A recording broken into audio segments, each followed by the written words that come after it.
south of OK, north of Kansas. It's Saturday night. Starring Alex Papadopoulos. And Garrett Butt Soup Jones. And Steve Harvey. Why we still got monkeys?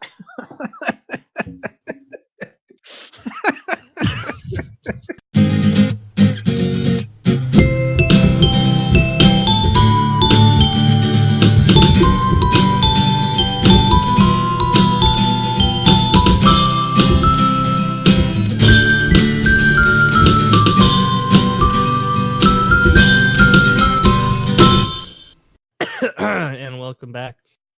We're here in another incarcerated episode of the Digital Drive-In Podcast, where we talk about some of our favorite movies and what we love about them, what makes them so darn great.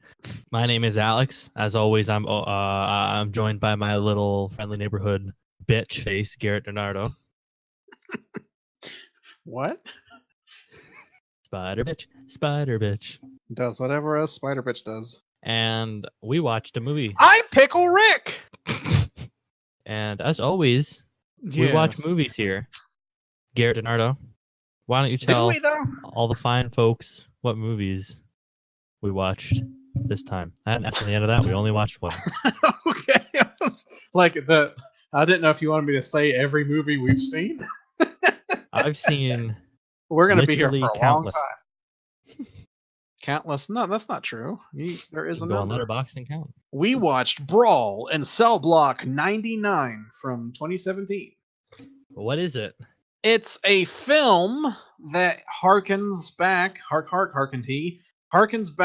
to the exploitation genre of maybe like the 70s, where there's a singular vision strongman who will do whatever it takes to protect his family, basically. So a little bit of drugs, a little bit of criminality going on so that he can have a bit of a life for his family. But everything goes wrong. You see, he's the kind of guy that when he goes into a convenience store and goes for the coffee, instead of getting the cream that he wants, he gets the skim milk, which he doesn't want. And even though the law of probability says that he should average out over a period of time, it seems like he always gets the blunt end of the stick. Mm-hmm. And that's what the whole movie's about, coffee creamer. And he also is coffee a blunt creamer. End of the stick quite frequently. He is a blunt instrument. Yes, it's a noirish trope of having the brute force. Yeah. Of and course. The movie doesn't have a ton of violence, but when it's violent, it's brutal violence. It is very brutal violent. Now, this is directed by S. Craig Zahler. I think I messed up his name in the last podcast. I think I did Craig S. But regardless, he's the director of a film called Bone Tomahawk from a few years back before this one. Mm-hmm. A film that, I don't know about you, Garrett, but I love, absolutely. Oh, yeah, I do too. It's a very fantastic Western horror hybrid that if you haven't seen, I highly, highly recommend checking that one out. Also incredibly violent. Very gory and disturbing, but some good stuff in there. Now he's a novel writer, so he has a really good way with dialogue and with the structure of the story, I think. Yes. Yeah. And speaking of that, we'll get back to his novel writing, I think, in just a little bit. I'll have to talk about an upcoming project that I'm kind of interested in. We'll talk about that at the end of the cast. Now, you've seen Brawl in Cell Block 99 before, correct? Yep. But I had not before this cast, so we were unsure whether or not I was going to like it. And you follow me on Letterboxd and you follow my stuff, so what did I think? You liked it. Just kidding, I hated it. It was a joke the whole time. Ha! Oh, Gotcha. no. I played you. For the last 7 days, or however long it's been, I've been keeping it quiet. And I've actually hated this movie, and I don't like any movies anymore just because of this one. Okay. And I am retiring from the business and going into woodwork. I have already whittled a stick in which to stab myself in the throat with. Nice. I'm going to eat a candy bar. That's a good idea. No, I like this movie. I don't know if I like it as much as Bone Tomahawk, but that's because I think I'm a little bit more versed in the Western genre than I am in the prison exploitation films. Oh yeah, crime is right up my alley. Film Batman joke. No, it's just like I really like crime noir. Oh, you like crime? Yes. Ladies and gentlemen, we got him. Round it all up. Call in the fuzz. He's Chris Hansen. Where you at? We got him. That's not the only kind of crime there is. Like I said, I hadn't seen this film before we did this podcast, but I did actually like it a lot. S. Craig Zahler is definitely a director to watch out for in the coming years. I know his third movie was released, I think, in festivals this year, and will be in the theatrical market starting early next year. That, of course, is called Dragged Across Concrete, which is kind of Which an I interesting love title. that name. Love that. It happens in this movie too. Yeah, and it has Vince Vaughn and Mel Gibson as cops. Cops who like quit the force and go into like the underground crime ring, which is more crime sounds right up my alley. Is that a Batman Crime joke? Alley? What apparently is a Batman reference. So yeah, how did you come across not just this film, or how did you come across this film originally? I saw it in the theater. You saw it in theaters. Now, how did you come across Zahler in general? Did you see Bone Tomahawk a few years back before that? I did. Okay, and then you were just intrigued by his next project? Yeah, I was like, the next thing he does, I'm going to go see it because he's fucking awesome. Now, this movie, in fact, it's so violent that it did not get an MPAA rating. It was just unrated, so had a very, very limited theatrical run, so it's kind of cool that you got to go see it. Yeah. Every once in a while, something will come here that's neat. Nice. And then I bought it on 4K, even though I don't have a 4K player. Well, you probably got the Blu-ray with it as well. Yeah, I did. Well, you have a 4K player now. Right, I just don't have a 4K TV. Right, there you go. Similar to his next film we were talking about, Dragged Across Concrete, Brawl in Cell Block 99 also stars Vince Vaughn as the large and brutal Bradley Thomas. Don't you dare call him Brad. Right. It is Brad Lee. Brad Lee. He's bald and giant and has a cross tattoo on the back of his head, which is not intimidating in the slightest, as he is out of prison at the start of the film and tries to have a better life before realizing he's just too damn bad. Gotta go back to the biz. Well, I want to say he wasn't in prison. Oh, I don't know then. Because I think in the dialogue when he gets arrested, they said that this was his first offense. Oh, really? So he just looks like a brute then. Right. See, I had figured just by the head tattoo that he had been, at least. Maybe that was just involved in the drug thing. Yeah, I think he was like involved in... He was always safe enough to where he didn't get caught. Or whatever. Now, what do you think about Vaughn in this movie? Do you typically like him in other movies? Well, that's the interesting thing is typically he plays like in a comedic role, which, and he's funny. But there have been a couple things that he's acted in that I could maybe see a little bit of potential. He was in The Cell with Vincent D'Onofrio, and he plays like more of a policeman in that, so he's a little more serious. And I always liked that movie, and I thought, well, I'd like to see him in more serious things. He was in the Psycho remake, but yep. Yeah, the shot-for-shot, really bizarre remake. Yeah, and he wasn't Anthony Perkins, and he actually played a bad role, but he played against type. And I was like, I would like to see him do more things, because I think he could be more versatile, but he just kind of keeps getting stuck in these like Seth Rogen type stoner comedies. Yeah, which I haven't really seen him in a lot since like 2013, whenever he did that Google one. I haven't really seen him since then. Right. But it's like you typically in these movies don't see him as like a physically imposing character, but he's really tall and really big, and it shows it in this film. Yeah, he's incredibly big.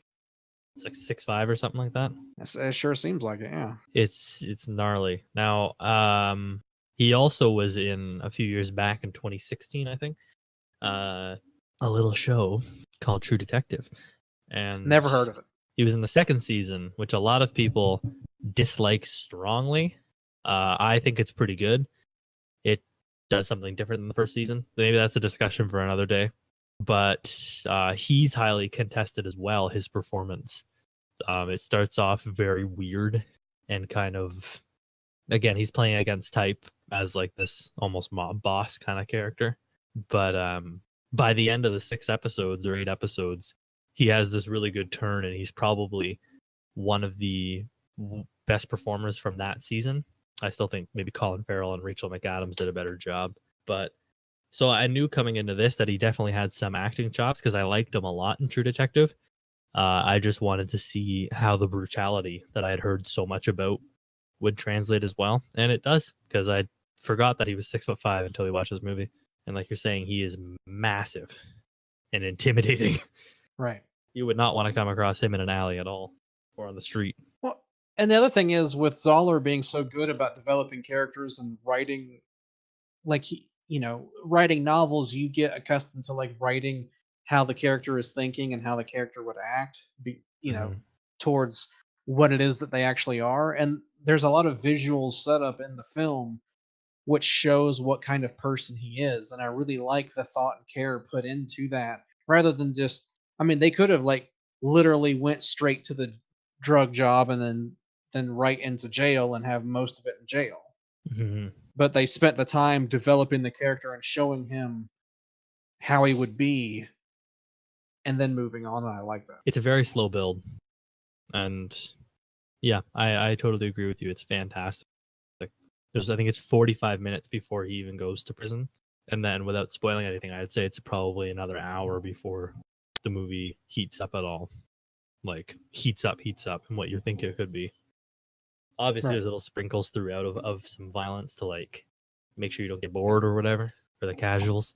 He punches a car in the first 5 minutes, that kind of stuff. Right. But yeah, it's this very, very intentionally slow build up to its explosive sort of finale, which, like you said, gets you to build those characters. Why would we care that he goes to prison if it happened right at the beginning? Why would we care when his wife is kidnapped if I said no spoilers like 5 minutes ago for something else, and then I'm like, wait a minute. But yeah, well, I mean, those are very basic. I mean, we're not actually saying everything that happens in the film. It's just the setup points. Why would we care that his wife gets kidnapped? If we didn't have that 45 minutes of build up, or why would we care that they threatened to kill his child, unborn child, if we didn't have that 45 minutes of build up that he's trying to have a better life and all that? I think it's wholly necessary, and without it, it just would have been a trash movie. Really, there would be no point to anything. There'd be no reason. Yeah, and he would be a one-dimensional character without all those motivations. As like, can someone be violent but also loving? It's like, does the person know where to draw the line? Why are they being violent? What are they doing it for? Why are they protecting someone on this side but not protecting someone on the other? And it's like, this makes it completely clear what his lines are, who he's loyal to, where he will draw the line. And I like all of those things that develop the character. Like, I like the fact of like the dichotomy of how he acts when he first gets to prison versus when he knows he has to be brutal, when he knows that he has to move on. Yeah. That it was like they were treating him a certain way, but he was holding back and he was being respectful and they weren't being respectful. He's just trying to get out on like good time kind of thing. Right. And then the switch is flipped and he realizes he really doesn't have anything to lose because he's not going to get out anymore. Yeah. And it's like, no matter what. Yeah. And it's like, I like movies that play with that, with like a person that's pushed to their limit and then they have to do something. I would say too, especially once he's in the shit, then there's really no going back. And that's kind of interesting. I didn't think about it until right now. But this movie kind of has a subtle, I guess, meditation on the American prison system. Mm-hmm. And how absolutely fucked it is. Right. Obviously, he's in a maximum security prison, which no matter where you are would probably be harder to get out of or harder to live in or anything like that. But, Don Johnson's character, he's not like, he doesn't seem corrupt like the warden in Shawshank Redemption or anything. Right. But he's certainly there to keep Thomas in prison. And I feel like no matter what he does, he'll never get out. And in that prison, he'll never get out on good time. And especially after he goes to the lengths he goes to save his wife, he'll never, ever get out. And I don't think there was, you can almost see it in his face that he realizes that there's no getting out towards the end, that he's set in stone, and it's kind of an acceptance of fate in that moment. Right, and that whole mention of fate, I mean, it's almost like this is a bit of a mythology type character, like him Sure. realizing in the moment about always getting fucked over. It's like no matter what he does, no matter what choice he makes, he always, gets what he doesn't want. And the never, I mean, I'm pretty sure this is true from the story, never being arrested before, not having a record, to getting 7 years in prison. It's like that was a big hit. And it's like you could almost tell from his facial expression, like, I can't win. And I like how it progresses from that, about how it's like the acceptance of his role of the fate, and him just continuously going towards what he thinks is right to free his family. You're talking, yeah, and he was even expecting. He says to his wife, like, he's expecting to get what, like 3 to 5 or something like that, 2 to 4. Yeah, out in like 2 on good behavior kind of thing, right. and then he gets hit with a 7 out in 3 on good behavior or something like that, and it's yeah, you can see it in his face that it's not that like the prison sentence is kind of not at all what he's expecting. It's going to be very impactful on his life and what he wanted, the things that he wanted. But yeah, that's almost really what this movie is about, is the acceptance of faith, or fate, not faith. Right. It goes from missing the first year of his daughter's life to not being able to see her until after she's been in school. Yeah, not being able to see her till she's almost 10, right? So, Yeah. Well, because if he gets out in 7 years, she's gonna not even be like, "You're not my dad." Yarp. I do like that at the very beginning, which is we're talking about the development of character. How after he the violence is left outside the home, which could be a very precarious thing to show him being extremely violent and then wondering, like, why is the girl going to live with him? But he hits and beats up the car, and then goes inside and sits there with his hands bleeding and gashed, and talks calmly. Has a very loving talk with his wife. Yes, and then when they both accept what's going to happen and how their relationship's going to move forward, they're going to start over. He wants to get a better house. Then she wants to, like, hug him, kiss him, be close to him, and he goes, "You need to be away from me until I'm ready." Yeah, and that's like, that, especially being a man with Italian blood in my veins, and knowing, like, how you can get, like, really emotional and upset about something, but you have to, like, calm yourself and stay in control. Because if you lose control, then that's the bad guy coming out. It's like some of that stuff kind of hit home, even though I'm not violent by nature or any of this other stuff. But I've wanted to, like, beat the shit out of a car before. I thought you were gonna say out of a woman. No, and that's the thing. It's like I don't want to be violent towards people, but, like, things and stuff not working right is extremely frustrating. And it's like you have all that pent up energy, but you have nothing to do with it. And so, my outlet was music.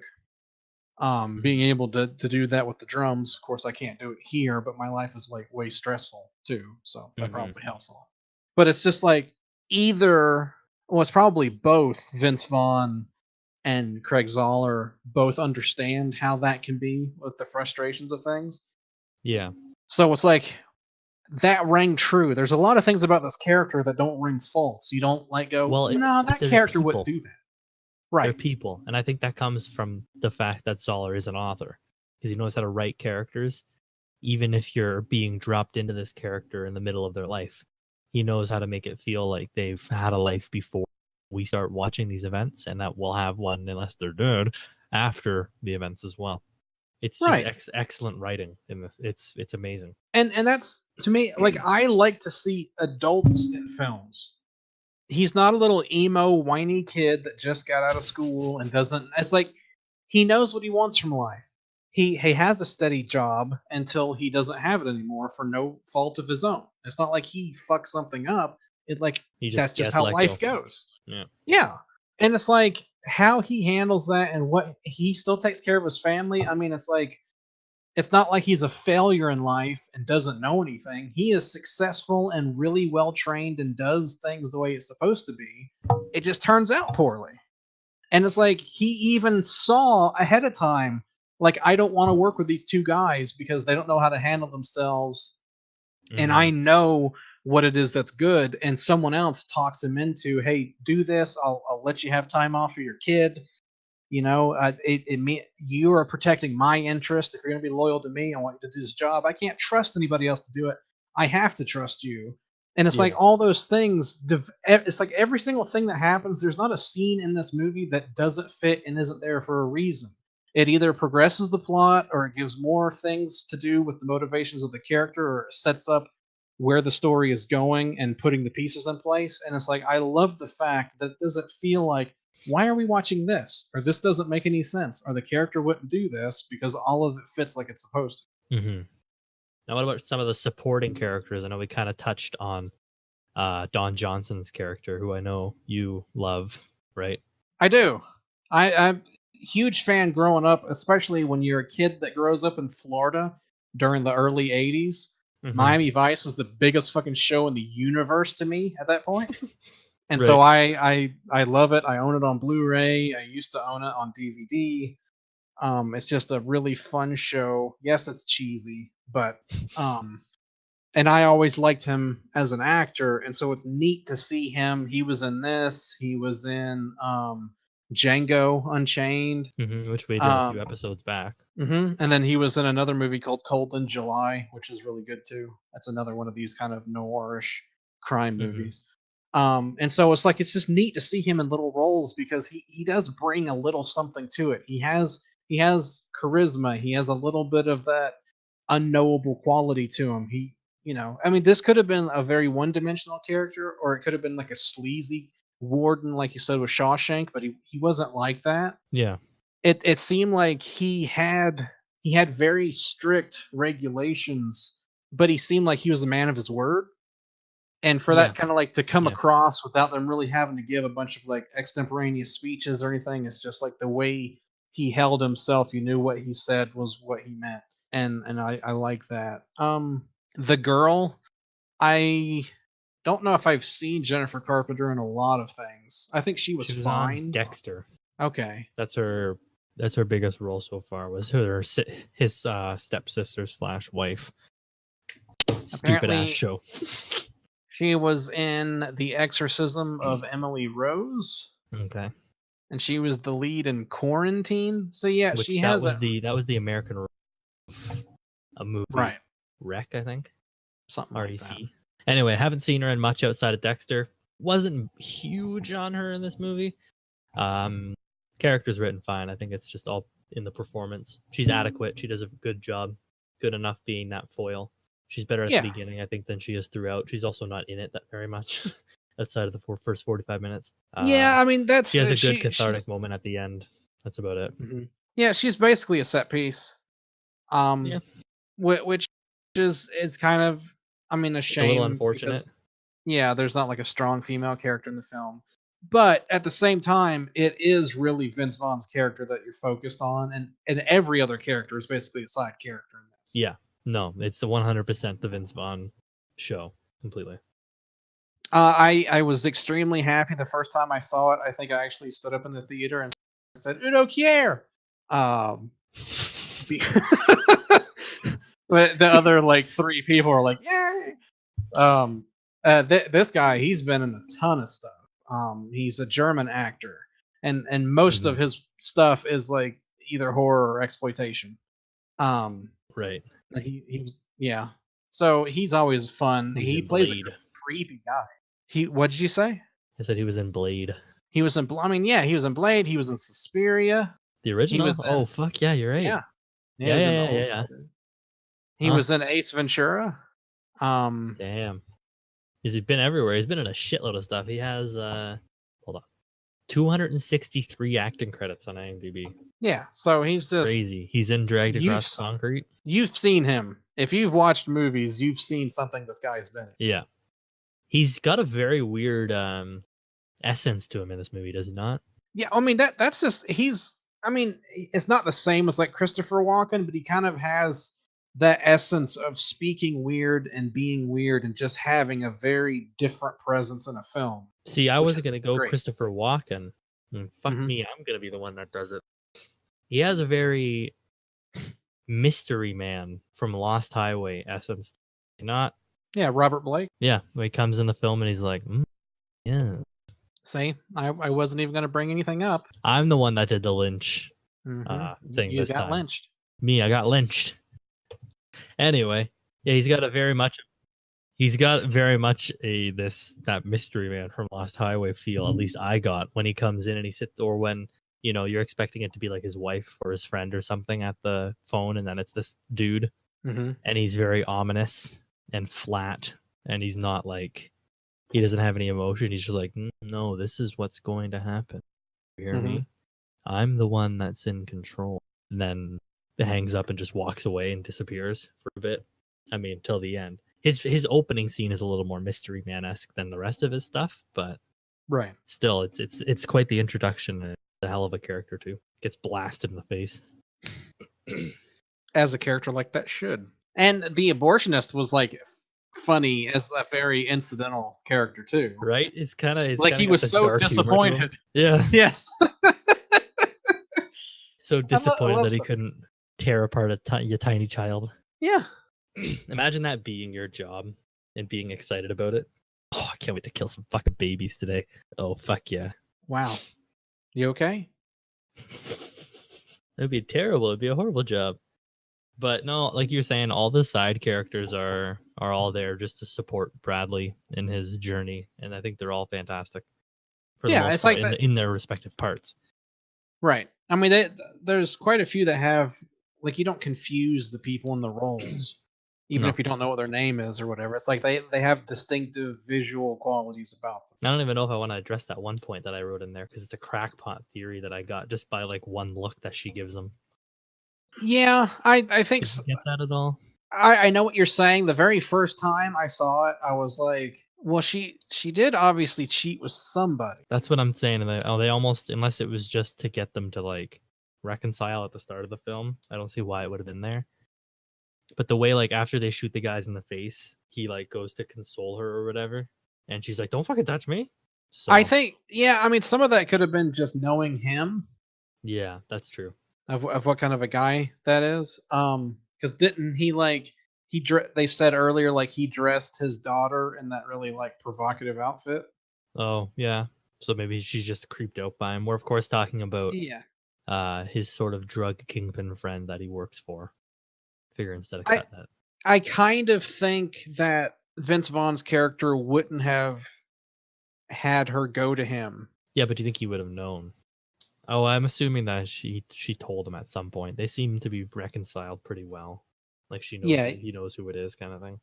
Well, and then too, if she was the drug kingpin's girlfriend, would she have had some money, set aside? Yeah, that's true too. So maybe it was just like she's grossed out by him kind of thing. Doesn't like. Well, it makes me wonder too, because she kind of at first like didn't want Vince Vaughn to go back into that. Yeah. So I like if she was hooking up with the guy, she'd be like, "Yeah, sure, why not?" See if I give a shit. Yeah, but she was kind of like, "No, you don't need to run with drug dealers anymore. Mm-hmm. Even though I'm fucking them, you don't need to go out." Yeah, be a little hypocritical. And she didn't come across as that kind of character. Right. But did he perhaps write it mysteriously enough so that the audience would question that and maybe come to that conclusion? Oh, most That's certainly. Possible. Yeah. There's always like the Bone Tomahawk ending. Do they ever make it back to the town kind of thing? Right. Yeah. So it could have been him knowing enough to not really tie that in and leave it questionable, so that if you wanted to make speculation, you could, but otherwise it's not important enough to the story to explicitly say something. Mm-hmm.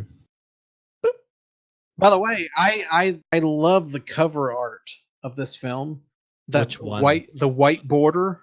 Yeah. With their heads like painted and then like old school text, the Brawl and Sub 99. This is fucking badass. Right? It gives it that old, it's totally an old 70s vibe to this entire thing. Yeah. And that's sort of accented by the music is what I was going to talk about. It's all this very like soul kind of stuff. It's awesome stuff. Would you call it soul, you think? Yeah, I would say some of that. It feels almost like Jackie Brown kind of stuff. Yes. Yeah. Now, I believe, I don't know if this is pronounced correctly, but is it diegetic music? Is the kind where it's like the only time you really hear the music is when it's actually the characters hear it? Yeah, I think so. Well, if that's the case, that's what this movie has. Non-diegetic sound is sound whose source is neither visible on the screen nor has been implied to be present in the action, Okay, i.e., narrators' commentary, sound effects, which are added for dramatic effect, or music. gotcha. So it's like when the music is on the radio, or he's, and it's like when the camera's in the car, it's like loud, like it's coming from the stereo, but then when it's Yeah, outside, it's muffled, like you can't. yeah, I got you. Yeah, It's I know. the mix that they Interesting. have there is very appropriate. It's loud when it needs to be and right when it needs to be, and that's all just in the licensed music, right? Hmm. The licensed music, I think, is rarely ever, if ever, used as like just on top of a scene, like Tarantino-esque Right. or like Scorsese-esque is probably a better way to do that, where it's a scene taking place either to the music or not to the music, where that's layered on top, but only the audience would hear it. All the music comes from within the film's world, which is pretty cool. Yeah. There's the original score, which isn't, but that's some pretty sweet stuff too. It's all kind of ambient, drums and bass and kind of stuff. Got that 70s sort of almost like an old TV show kind of vibe to it, Yes. where it's like dun dun dun dun dun, almost like the People's Court. Great stuff. I loved the music the whole time. So Yeah.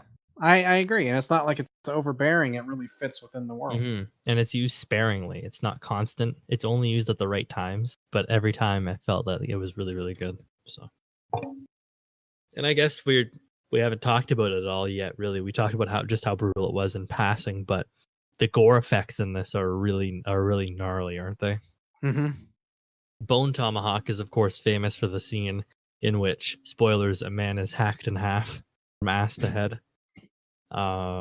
That's good. I still don't think anything in this movie topped anything in that. No. That was still pretty nasty. But a lot of heads get stomped on in this movie, and it's pretty rad. What was your favorite gore effect, you think, in this one? When he smashes the guy into the ground and grinds his face across the floor with his boot and then turns him over and the skull is showing. It's flattened on That the is fucking badass. yeah. Oh man, I liked But that one. some of the arm breaking in this is like Oh, amazing. I How, I can't mean, do you bones, almost want so to I just like, squirm. yeah, I did. I can't do bones at all, so I just like, yeah, for a little bit You and then just moving on. But you don't expect it. It's like he's fighting, and then blam, and like, oh my god. well, there's the one that he does in the first prison. I was expecting it the whole time for some reason. I don't know why, especially because it's like a long shot. It's like from far away, and he like grabs the guy's hand, and I'm like, no! Then he kicks him in the back of the elbow, and it snaps fully. Man, it is disgusting. It's like the arm wrestling scene in The Fly. Oh man, you're right. That's disgusting too. I just can't do bones in general. I just can't do Oh, the bones. body Bones horror. are brutal. Yeah. But there's a lot of those. That effect is very realistic when he snaps the guy's arm, or like you were talking about, where he drags the guy across concrete. Those are all very, very realistic. But I think my favorite gore effect in the entire movie is the last shot in the movie. Yeah. And spoiler alert, in case you haven't already been spoiled by the rest of it, I am going to spoil the final shot in the entire movie, which will ruin the movie if you have not yet seen it. Okay, 3, 2, 1. It's the part where Vince Vaughn gets shot in the fucking face, and it's just like this. Very clearly, it's a doll or like some kind of model or something of his face, and it gets shot and it like fully explodes, but you can almost see like styrofoam or something out the floor at the top. I saw there was like kind of a white with it. Maybe it was meant to be bone, but it looks very, very fake, but not in a bad way, I think, because I was so conditioned with the rest of that 70s feel and all that. Obviously it didn't come out in the 70s, but I got Raiders vibes from it too, where all their faces are melting and it looks hella fake, but it's like really good and it fits.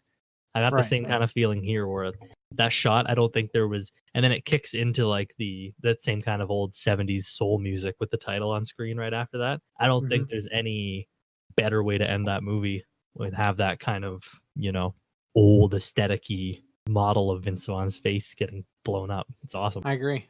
You have in the notes that it's a Yorgos kind of script. Did you want to explain what you mean by that? A little bit, I guess. I picked up more at the beginning than I did anywhere else. And it was in when I sent that, I had messaged you about it. It was in a dialogue between Bradley and Carpenter's character at the start somewhere. They had just had this very staccato kind of way to their talking. It was when they were in the child's bedroom and they were talking about like having another child. It just had this very odd kind of disconnected feel to it, which is really bizarre. The rest of the movie doesn't have it, so I don't really think that there's there's a full-blown Yorgos style script to it where there's, those characters talking in a strange cadence that adds that layer of discomfort to it. I don't think that anymore. I think it was just a brief moment and I really don't understand it. Maybe I was just misinterpreting it. Because as we were talking about it more and more, I do think that the characters were like ultra realistic in this movie. They felt all like people. People don't talk like that, so I'm not really sure what it was, and maybe I'll have to go back and check it out again to see what I meant and to confirm or deny those initial feelings. Yeah, it's interesting. When I was watching it, the dialogue reminded me a lot of a Western, which made me think back to his earlier film. Yeah. Because he kind of has a bit of a Southern accent, maybe, and kind of like more of an old school outlook on life, and so he would say things like that. But it definitely was like he's from a different time. Yeah, that's very true. Man outside of time, man. When I autograph the cast, should I make it out to Mr. or Mrs. Bitch? That was the one where the officer says, pretend like you're talking to God, and then Bradley says, well, he doesn't smell like nachos. Right? There's so many good little one-liners in this, man. It's just a really, really good movie. Yeah. And I'm glad that I finally rented it and actually watched it and didn't wait the 30 days for it to expire and then go to watch it and then forget. Yay! That's what happened the first time. Yeah, it was cool. Good job recommending it, bitch. Yay! It's almost like good movies are just good movies. And at the start of the podcast, we had talked about how Zahler was a novel writer. And I guess, we're pretty much wrapping up this podcast now.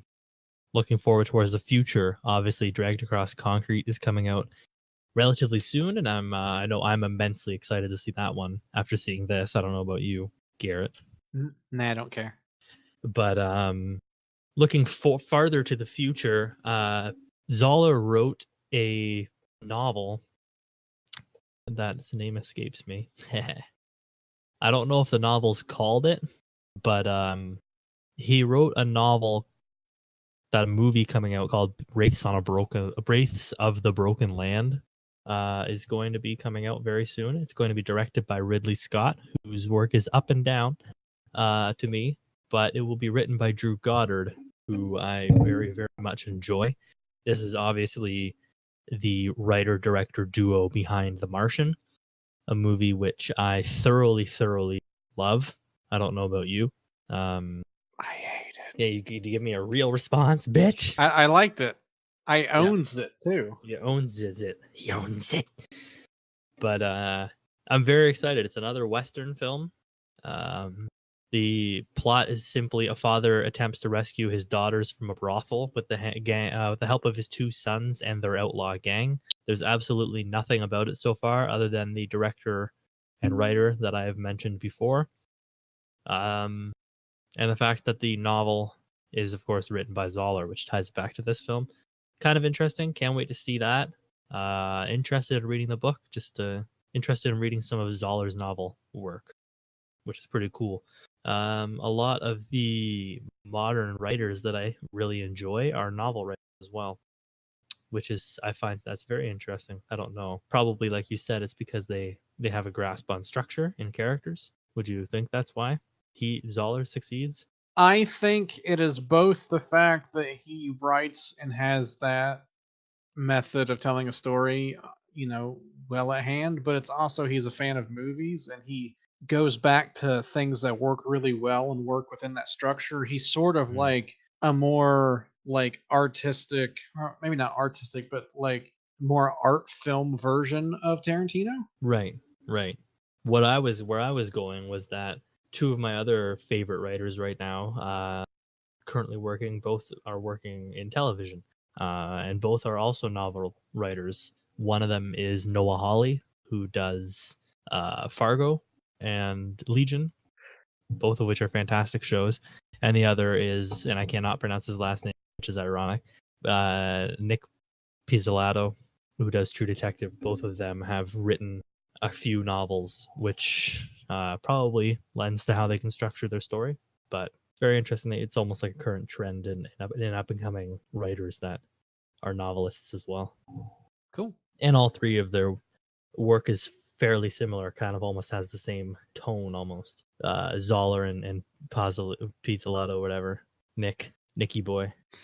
A little Nicky closer than Holly's sort of more Coen brother infused, Twin Peaks infused work on Fargo. My God, that's the second time that's been mentioned. Imagine that. I'm catching up. It wasn't me. But yeah, it's kind of interesting to see that little trend, and it certainly makes me want to go and check out their novels, because I definitely like their screenwriting. You got anything else for me for Brawl and Cell Block 99? Nope. Okay, fuck you then. See ya. Well, in that case, you pick this week. Alex picks next week. I'm assuming you own it. Pan's Labyrinth. I've never even heard of that. You're a goddamn moron. You make that joke every single time. I'm not original. Oh yeah, you're nothing if not a fucking hack. I am definitely a ass. Okay. Yep, that's fine. We will do Pan. Well, that's going to do it then for this installment of the Digital Drive-In podcast. Find us every week here at the Drive-In, where we watch our favorite movies we love, and we talk about them and what we love about them. But there's going to be a little bit of change of pace coming up next week. In the next episode, we will be talking about a little game called Red Dead Redemption 2 by Rockstar Games. We've teased that we were working on a special for it. We haven't really done shit for it. We were just waiting around so we actually play the game. Almost 3 months have passed since the game has come out. 2 months have passed since the game has come out. I think that's more than enough time, don't you think, to sort of get a grasp on what we're talking about. We're going to do a sort of spoiler-free impressions, talking about, at least for half of it, let's say, about the mechanics in the world and what we love about a game that I think we both pretty well agree is one of the best of its kind.